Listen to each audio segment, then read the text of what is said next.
I'll never forget the moment she looked directly into my eyes, not with the fury I expected from a protective grizzly mother, but with something that still takes my breath away: gratitude.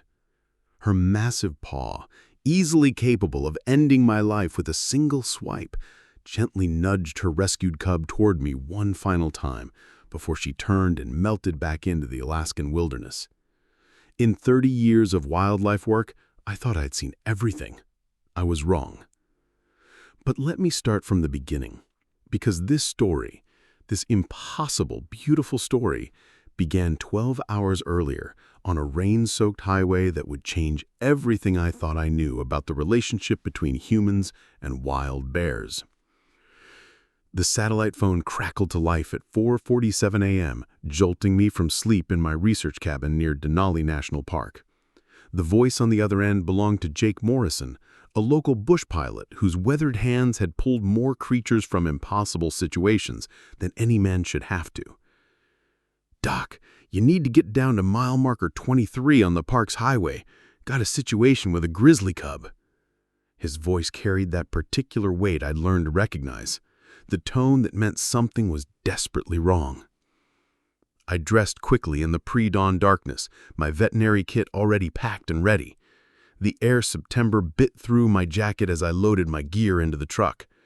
Alaska in early fall is unforgiving. The first snows had already dusted the peaks, and the bears were in hyperphagia, that frantic pre-hibernation feeding that makes them both more active and more dangerous. The drive through the mountains felt endless. Fog clung to the valleys like smoke, and my headlights carved through darkness that seemed absolute. I'd made this drive thousands of times, but something felt different that morning. The forest seemed to be holding its breath. I smelled it before I saw it, that acrid mix of diesel fuel, rubber, and something else, something organic and wrong. Jake's truck sat idle on the shoulder, hazard lights blinking like a heartbeat. As I pulled up behind him, my headlights illuminated a scene that made my stomach drop. 20 feet down in a roadside drainage ditch, barely visible through the tall grass and scattered debris from what looked like a recent road maintenance project, was a grizzly cub. Not just any cub, this was young, maybe 4 months old, with fur still holding that chocolate-brown softness of extreme youth. And it was trapped. "How long has it been down there?" I asked Jake as I grabbed my medical bag and rappelling gear. "Found it about an hour ago on my way back from a supply run. Looks like it got washed down during the storms last week." Jake's usually steady hands were shaking as he lit a cigarette. "Doc, there's something else. Tracks. Fresh ones. Mama bear's been here." My blood went cold. A separated mother grizzly is arguably the most dangerous animal in North America. They can run 35 miles per hour, climb trees, and have jaws powerful enough to crush a moose skull. And somewhere in these woods, one was looking for her baby. The ditch was deeper than it appeared from the road, nearly 12 feet of steep, muddy walls lined with jagged rocks and twisted metal debris. The cub looked up at me as I rappelled down, and I'll never forget those eyes. Not the black, alien gaze you might expect, but brown eyes filled with an intelligence that was unmistakably aware, unmistakably afraid. "Easy, baby," I whispered, though every instinct screamed at me to move quickly and get out. The cub was clearly exhausted, probably dehydrated, and favoring its left front paw, but it wasn't crying. Grizzly cubs have a distinctive distress call that can carry for miles, and this little one had gone silent. In the wild, silence often means surrender. As I approached, the cub didn't flee to the far end of the ditch as I expected. Instead, it watched me with what I can only describe as curiosity. Its nose twitched constantly, reading my scent, my intentions, my fear. Bears navigate the world primarily through smell, and I wondered what story my pheromones were telling. The examination revealed what I'd suspected: mild dehydration, exhaustion, and a sprained paw, but nothing life-threatening. The real danger wasn't the cub's condition. It was getting both of us out of this hole before Mama came looking. "Doc, I need you to set up the winch system. And Doc, keep that rifle handy, but for God's sakes, don't shoot unless she's literally about to kill one of us." What I didn't tell him was that I'd already made a decision that violated every protocol I'd ever learned about dealing with separated bear families. I was going to try to reunite them.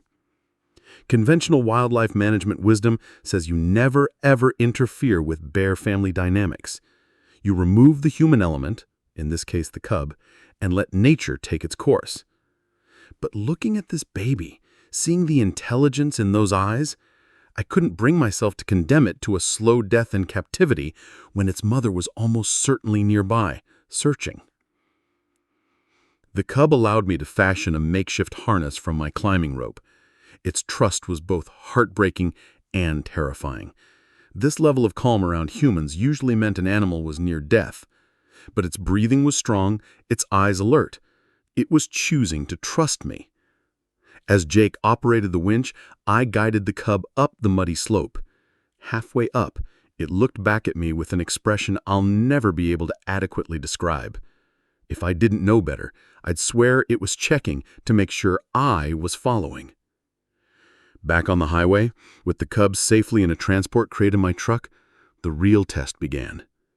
Instead of driving directly to the wildlife center as protocol demanded, I made a decision that could have cost me my career, my life, or both.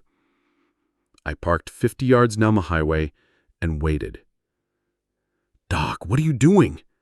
Jake's voice was tight with tension. "We need to get that cub to safety."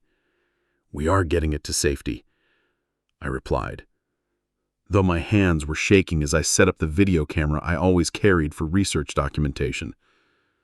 The sun began to rise, painting the mountains in shades of gold and pink that made the whole scene feel dreamlike. The cub had fallen asleep in its crate, occasionally making soft huffing sounds that reminded me impossibly of a human child's contented sleep. That's when we heard her.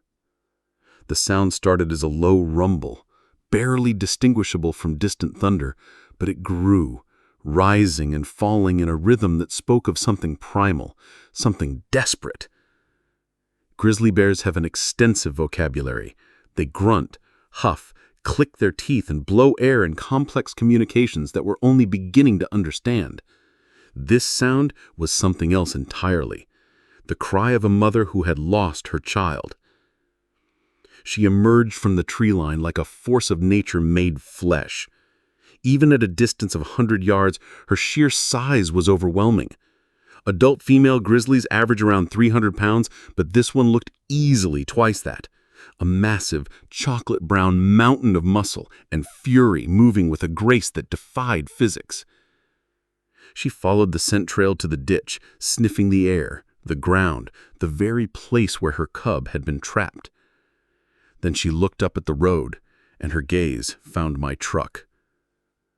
"Doc, she knows!" Jake's voice was tight with tension. For 10 minutes that felt like hours, the mother bear paced along the edge of the highway, never taking her eyes off my vehicle. The intelligence in her behavior was startling. She wasn't acting on pure instinct. She was problem-solving.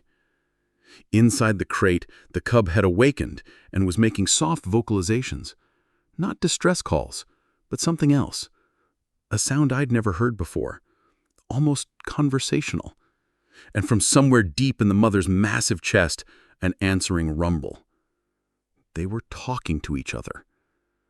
Against every survival instinct I possessed, I got out of the truck. "Sarah, don't!" Jake's voice was barely a whisper, but I could hear the click of his rifle's safety being released. The mother bears stopped pacing. For a moment that stretched into eternity, we stared at each other across 50 yards of asphalt. I could see her ribs expanding and contracting as she scented the air, could see the way her ears swiveled to track every sound. She was magnificent and terrifying and completely wild. Then I did something that still makes my hands shake when I think about it. I opened the transport crate. The cub didn't run immediately. Instead, it looked up at me with those impossibly expressive eyes, huffed once, almost like a thank you, and then bounded toward its mother with the particular galumphing run of young bears. The mother's transformation was instantaneous. The tense, predatory stance melted away as she rushed to meet her baby, making sounds of joy and relief that translated across species lines. She nuzzled the cub, examined every inch of its small body, and then did something that stopped my heart.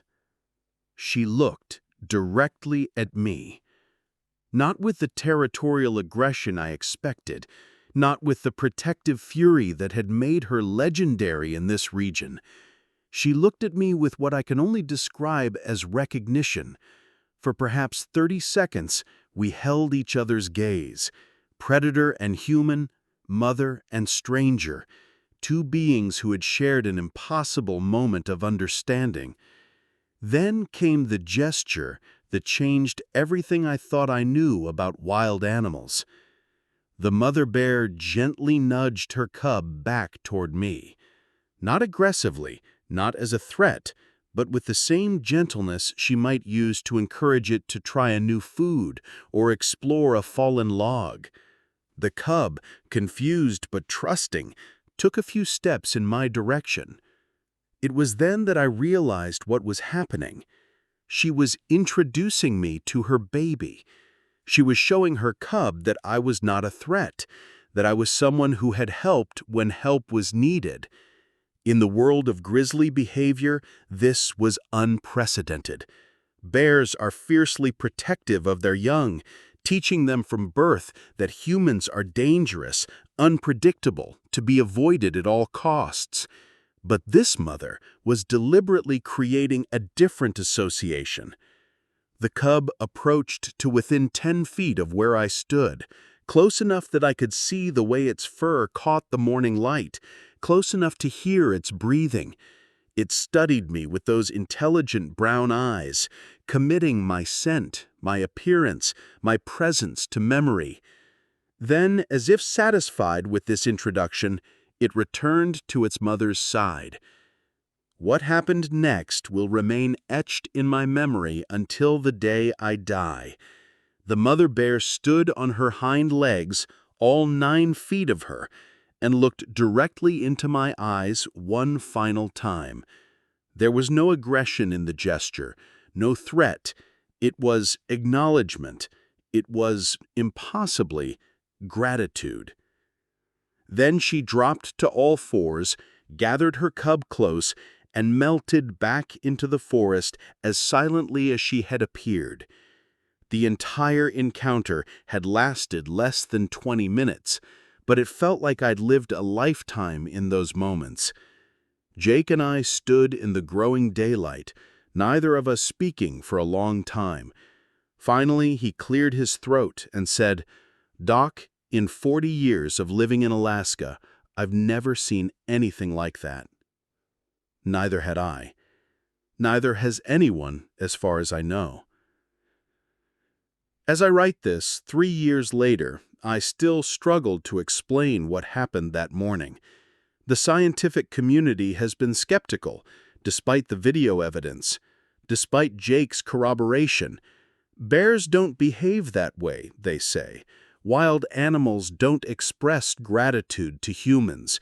It was anthropomorphism, projection, wishful thinking. But I know what I saw. I know what I felt in that moment when a wild grizzly bear chose trust over fear, connection over separation. Since that day, I've had 17 more encounters with that mother and her cub, now a healthy adolescent, in the research area. Each time, they acknowledge my presence, without fear, without aggression.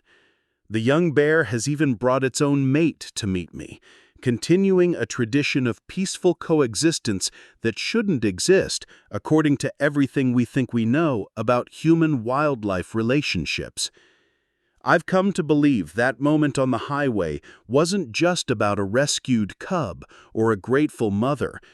It was about the possibility that exists in every interaction between humans and the wild world, the possibility of understanding, of respect, of connection that transcends species lines. We share this planet with creatures of stunning intelligence, complex emotions, and profound social bonds. Most of the time, we move through their world as strangers, as threats, as forces to be avoided.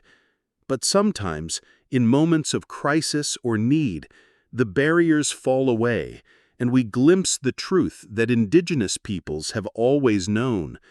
We are all related, all part of the same intricate web of life.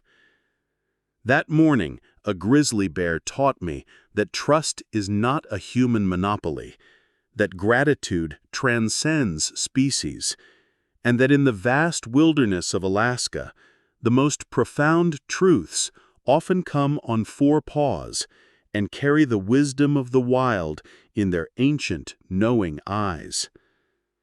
The mother bear gave me more than her trust that day. She gave me a new understanding of what it means to be human in a world that belongs to us all, a world where sometimes, if we're very lucky and very respectful, the wild things choose to see us not as invaders, but as neighbors. And that, perhaps, is the most shocking thing of all.